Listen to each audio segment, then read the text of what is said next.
Here's what you need to do. You've got to first shave your head. You dress all in black.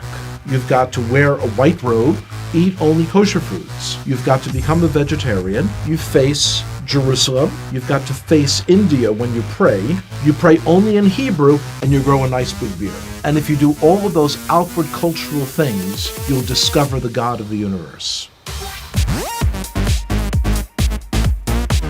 And I'm thinking, this is crazy that someone thinks that they can force their culture on God, and that God's going to be impressed by what you wear, what direction you face when you pray, what you eat, and all these sorts of things.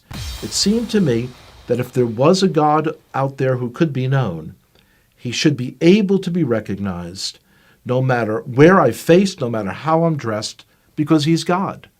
Growing up, we always understood that we had our Bible and the Gentiles had their Bible, the New Testament, and that they were two completely separate books. Because the only people I knew who were believers in Jesus were all people in our public school who were Italian Catholic, I imagined that Jesus was Italian. And so the understanding that he's actually Jewish was a shock. And then to hear that the New Testament was written by Jews, I couldn't believe it. My expectation was that the New Testament was like my grandparents had told me. It was a book on how to persecute the Jews, and it's something you should stay away from. Of course, when you're told you should stay away from something, curiosity gets the best of you, and you've got to see it. When I opened the New Testament, I was expecting to find a handbook on how to persecute the Jews. My grandparents had warned me that it was written by people who killed the Jews. That's what I was expecting to see, and yet when I'm opening it, I'm reading a story written by Jews about Jewish people. The New Testament was a fascinating book. And so as I opened this book in the library, I kind of looked around, made sure that none of my friends had seen me taking a Christian Bible off the shelf. And I opened it. Here's the first sentence. It says, "This is the genealogy of Jesus the Messiah, the son of David, the son of Abraham."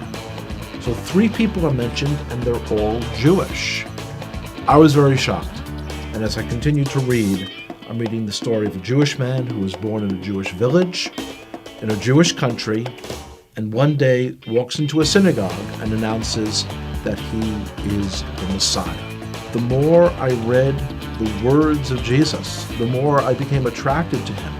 It was as beautiful as anything I had ever read in any other part of the Bible. As I came to faith that Yeshua, that Jesus was the Messiah, it was clear that that was the most Jewish thing I could do. This is not a person who's a renegade to our people. This is the one who was promised in our Bible, the 53rd chapter of Isaiah. It is astonishing. If you would just read that chapter, just without the Bible being around it, you would say, oh, this is some Christian Bible. This is Jesus. When you realize, though, that it's in the middle of our Bible, our Jewish Bible.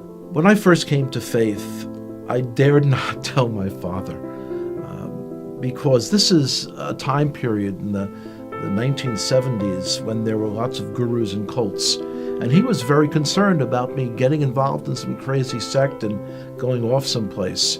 So I waited for months, and when I finally told him, he was very skeptical. On his own then, he started to read about Jesus as well. About 1.5 years later, I told him that the fellow who wrote one of the books that he had read, that this fellow was giving a lecture in the city of New York. And he agreed to come out to hear that person. And one of the most amazing moments of my life was the speaker said, "Would everyone here who is a Jewish believer in Jesus, would you raise your hand?" And I raised my hand. My father also raised his hand. And I looked over and I said, "Pop," he didn't say would all the Jews raise their hand. He said, would all the Jewish believers in Jesus raise their hand? And my father looked over and he said, yes, I heard what he said. The decision to come to faith in Jesus as the Messiah was not something that was a momentary lark. It wasn't something that was a passing fad. And I could see changes in myself that I knew were not from within myself. I had kind of tapped in to a truth for our Jewish people that was very powerful.